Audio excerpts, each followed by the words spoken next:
Video like जरूर कर लीजिए और ऐसे वीडियो लगातार फ्री में पाने के लिए चैनल को तुरंत सब्सक्राइब कर लीजिए और बेल आइकन को जरूर टैप कर लीजिए ताकि आगे भी सारे वीडियो आपको मिलते रहे। यूट्यूब में फॉलो करते हैं तो प्लीज ये वाला फ्री टेलीग्राम चैनल जरूर ज्वाइन कर लीजिएगा। सारे नोटिफिकेशन सारे अपडेट यहीं पे आते हैं, ध्यान रखिए।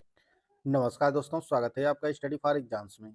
दोस्तों, इस वीडियो में लोग 26 जनवरी 2026 का टॉप 20 करंट अफेयर देखेंगे। वीडियो शुरू करने से पहले मैं आपको बता दूं, आरआरबी ग्रुप डी 2026 के लिए ज्ञान सर एजुकेशन ऐप पर मॉक टेस्ट सीरीज का बैच लॉन्च किया गया है। इसमें आपको exam oriented 14 test series provide की जाएगी, बिल्कुल एग्जाम जैसी, और इसकी जो वैलिडिटी होगी वह एग्जाम तक होगी। करना क्या, आपको ज्ञान सर एजुकेशन ऐप को इंस्टॉल करना है और उसमें कूपन कोड यूज करना है ज्ञान सर कूपन कोड यूज करेंगे तो इस पर आपको 20% का डिस्काउंट मिल जाएगा और इसकी जो फीस हो जाएगी वो मात्र 99 रुपये हो जाएगी। बैच से जुड़कर जो है आप अपनी तैयारी को बेहतर कर सकते हैं।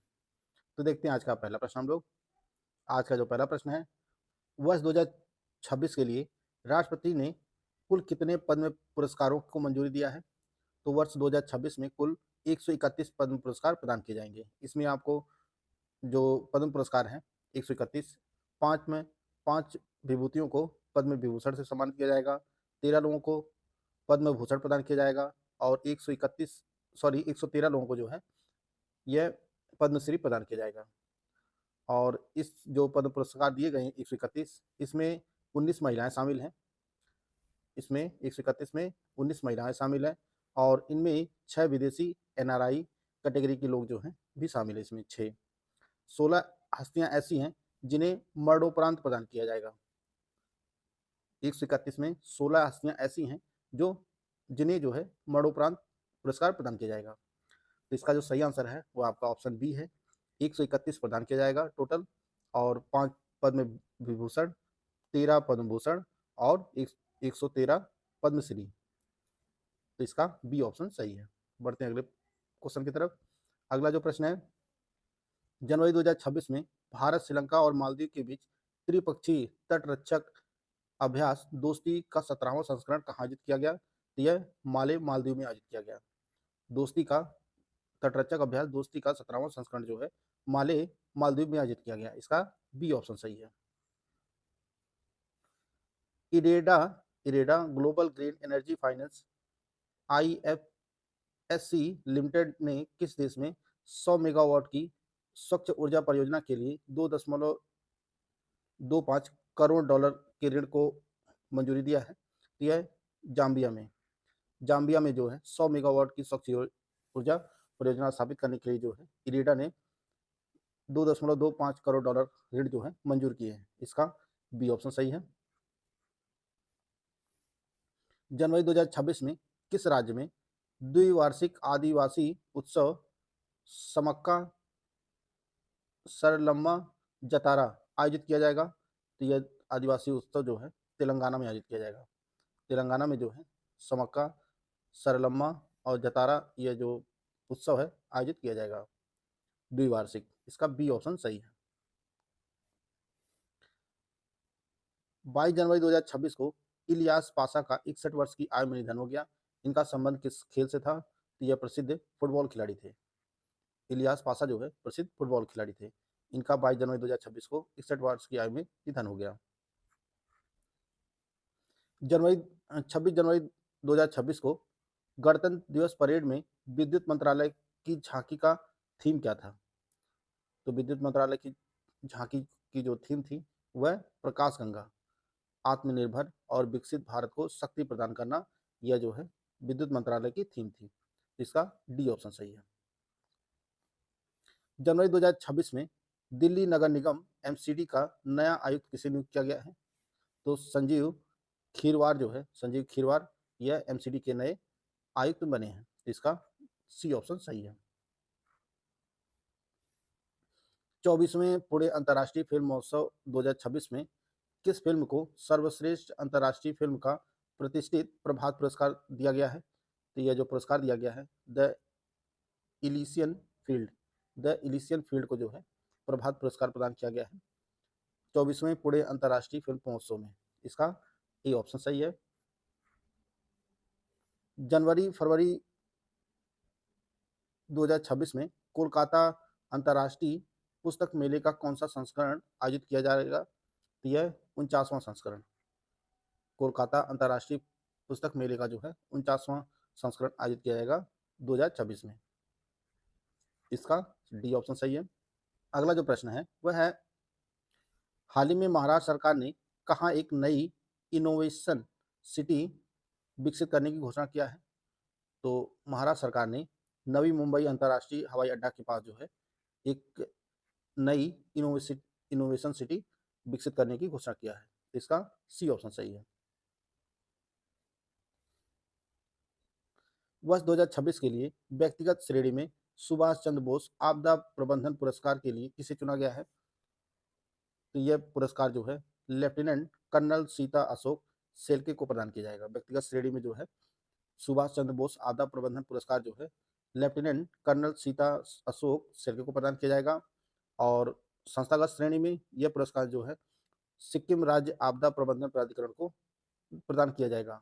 व्यक्तिगत श्रेणी में कर्नल सीता अशोक सेल्के को, और संस्थागत श्रेणी में जो है यह पुरस्कार सिक्किम राज्य आपदा प्रबंधन प्राधिकरण को प्रदान किया जाएगा। और सिक्किम राज्य आपदा प्रबंधन प्राधिकरण की स्थापना जो है 2005 में हुई थी। इसका सही आंसर आपका बी हो जाएगा। असम सरकार द्वारा शुरू की गई अटल विचल अग्रगामी असम योजना के तहत सामान्य शोधार्थियों को प्रतिमाह कितनी वित्तीय सहायता प्रदान दी जाएगी? तो 25,000 रुपये प्रतिमाह प्रदान करेगी असम सरकार। जो शोधार्थी हैं, जो शोध करेंगे, उनके लिए सामान्य वर्ग के जो हैं उन्हें 25,000 प्रतिमाह, और जो दिव्यांग शोधार्थी होंगे, जो दिव्यांग होंगे, उनको 40,000 रुपये प्रतिमाह मिलेंगे। और यह योजना 11 फरवरी 2026 से औपचारिक रूप से शुरू की जाएगी। तो इसका बी ऑप्शन सही है। भारत ने स्पेस बेस्ड सर्विलांस 3 परियोजना के तहत वर्ष 2029 तक कितने अत्याधुनिक निगरानी उपग्रह लॉन्च करने का लक्ष्य रखा है? तो भारत ने 52 उपग्रह लॉन्च करने का लक्ष्य रखा है SBS 3 परियोजना के तहत 2029 तक। इसका सी ऑप्शन सही है। जनवरी 2026 में किस राज्य की पुलिस ने गैंगस्टरों के नेटवर्क को ध्वस्त करने के लिए ऑपरेशन प्रहार शुरू किया है? यह पंजाब पुलिस के द्वारा शुरू किया गया है गैंगस्टरों के नेटवर्क को ध्वस्त करने के लिए ऑपरेशन प्रहार। 21 जनवरी से 8 फरवरी 2026 तक 79th राष्ट्रीय फुटबॉल चैंपियनशिप संतोष ट्रॉफी का आयोजन किस राज्य में किया जाएगा? तो इसका आयोजन जो है असम में किया जाएगा। राष्ट्रीय फुटबॉल चैंपियनशिप संतोष ट्रॉफी का आयोजन जो 2026 का असम में किया जाएगा। इसका ए ऑप्शन सही है। मनाली में आयोजित राष्ट्र स्तरीय शीतकालीन कार्निवल 2026 का उद्घाटन किसके द्वारा किया गया? यह सुखविंदर सिंह सुक्खू द्वारा किया गया। हिमाचल प्रदेश के मनाली में आयोजित राष्ट्र स्तरीय शीतकालीन कार्निवल 2026 का उद्घाटन जो है यह सुखविंदर सिंह सुक्खू के द्वारा किया गया है। सिकल सेल एनीमिया की राज्यव्यापी स्क्रीनिंग के लिए अरुणोदय मिशन किस राज्य सरकार के द्वारा शुरू किया गया है? यह मिशन महाराष्ट्र सरकार के द्वारा शुरू किया गया है। महाराष्ट्र सरकार ने जो है सिकल सेल एनीमिया की राज्य स्तरीय स्क्रीनिंग की जांच के लिए अरुणोदय मिशन लॉन्च किया है। इसका ए ऑप्शन सही है। बनारस फेस्ट बुक अवार्ड 2026 में किसे Bharatendu Harishchandra life time achievement पुरस्कार से सम्मानित किया गया? तो यह पुरस्कार नमिता गोखले को दिया गया है। नमिता गोखले को जो है Bhartendu Harishchandra life time achievement पुरस्कार से सम्मानित किया गया है Banaras lit fest book award 2026 में। इसका ए ऑप्शन सही है। हाल ही में तमिलनाडु सरकार द्वारा घोषित नए वार्षिक साहित्य पुरस्कार का नाम क्या रखा गया है? यह जो साहित्य पुरस्कार शुरू किया गया है तमिलनाडु सरकार के द्वारा, यह सेमोई इलक्किया विरुदु जो है पुरस्कार शुरू किया है तमिलनाडु सरकार ने। और यह पुरस्कार जो है विभिन्न भारतीय भाषाओं में प्रदान किया जाएगा, और इसमें जो नगद पुरस्कार दिया जाएगा वो 5 लाख दिया जाएगा। साहित्यिक पुरस्कार है यह। तो दोस्तों, यह महत्वपूर्ण प्रश्नोत्तरी थी जिसको हम लोग देख लिए हैं, कवर कर लिए हैं। पिछले दिन का करंट एक बार रिवाइज कर लेते हैं फटाफट। जनवरी 2026 में टाटा कम्युनिकेशंस का नया प्रबंध एवं मुख्य कार्यकारी अधिकारी किसे नियुक्त किया गया है? यह गणेश लक्ष्मी नारायणन को नियुक्त किया गया है। हाल ही में किस राज्य के मुख्यमंत्री ने रेहड़ी पटरी वालों के लिए PM Svanidhi credit card launch किया है। ये आंध्र प्रदेश सरकार ने लॉन्च किया है। राष्ट्रीय नाट्य विद्यालय वर्ष 2026 में भारत रंग महोत्सव का कौन सा संस्करण आयोजित किया करेगा? यह 25वां करेगा। गल्फ फूड 2026 का आयोजन कहाँ किया जा रहा है, जिसमें पहली बार भारत को भागीदार देश का दर्जा मिला है? तो यह दुबई यूएई में किया जा रहा है गल्फ फूड 2026 का आयोजन। मेरा भारत मेरा वोट थीम के साथ राष्ट्रीय मतदाता दिवस 2026 किस दिन मनाया गया? तो यह 25 जनवरी को मनाया गया। भारत की पहली एकीकृत निजी उपग्रह निर्माण सुविधा का आधारशिला हाल ही में किस राज्य में रखा गया है? तो यह गुजरात में रखा गया है। दिसंबर 2025 में नासा के किस प्रसिद्ध अंतरिक्ष यात्री ने 27 साल बाद सेवानिवृत्ति की घोषणा किया है? तो यह सुनीता विलियम्स ने। 24 जनवरी 2026 को उत्तर प्रदेश अपना कौन सा स्थापना दिवस मनाया? यह 76वां स्थापना दिवस मनाया गया। हाल ही में राष्ट्रपति द्रौपदी मुर्मू द्वारा राष्ट्रपति भवन में उद्घाटित ग्रंथ कुटीर में कुल कितनी शास्त्रीय भाषाओं का संग्रह है? तो 11 भाषाओं का संग्रह है। जनवरी 2026 में कौन सा यूरोपीय देश आधिकारिक तौर पर भारत के इंडो पैसिफिक ओशंस इनिशिएटिव का सदस्य बना है? तो ये स्पेन बना है। हाल ही में आईसीसी ने पुष्टि की है कि आगामी T20 वर्ल्ड कप में कौन सा देश बांग्लादेश की जगह लेगा? यह स्कॉटलैंड लेगा। हाल ही में military quantum mission policy framework किसके द्वारा जारी किया गया है? यह सीडीएस जनरल अनिल चौहान के द्वारा जारी किया गया है। दावोस बैठक में अमेरिकी राष्ट्रपति डोनाल्ड ट्रंप द्वारा प्रस्तावित पीस ऑफ बोर्ड का मुख्य उद्देश्य क्या है? तो वैश्विक संघर्षों का समाधान और मध्यस्थता इस बोर्ड का लक्ष्य है। हाल ही में हिंदुस्तान पेट्रोलियम कॉर्पोरेशन लिमिटेड ने किस देश की नेशनल ऑयल कंपनी